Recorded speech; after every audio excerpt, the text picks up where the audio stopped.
Ah yes, Japanese aircraft carriers. If you've studied naval history for long enough, you're pretty much bound to know a thing or two about them. The story of how they went from complete dominance in the early war to how they had faded into obscurity by 1945 is one that is already well told. However, one thing that most people don't know about is the carrier fleet that Japan wanted to have, and the final carriers that they intended to build. By the end of the war, Japan was really just cranking out carriers that could be built cheaply and quickly, desperately trying to quell the US's numerical advantage.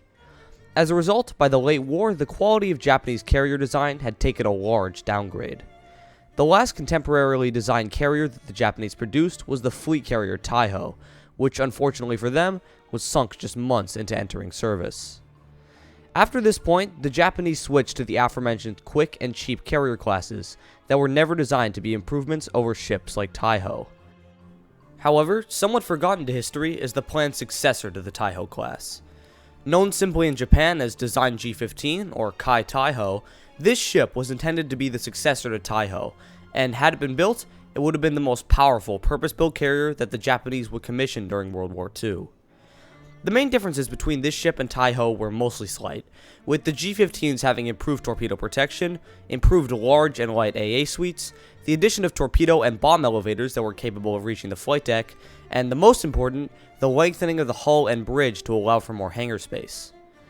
A rather interesting detail is that the portion of the flight deck planked over by wood was reduced from the Taiho, with only the armored portion of the flight deck being planked over on the G15s. A note to all my fellow model makers out there, make sure to paint Taiho's deck with tan. I know Tamiya's instructions say for it to be painted gray, but clearly they got the facts wrong. The planned air group for the G15s was, on paper, relatively similar to Taiho, but in fact, the G15's aircraft complement was heavily increased from her predecessor.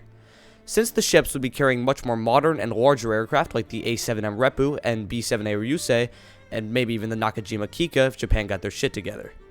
The total aircraft complement for the G15 was around 75 aircraft, 10 more than carried on Taiho, and like said earlier, they were much bigger and much more improved models.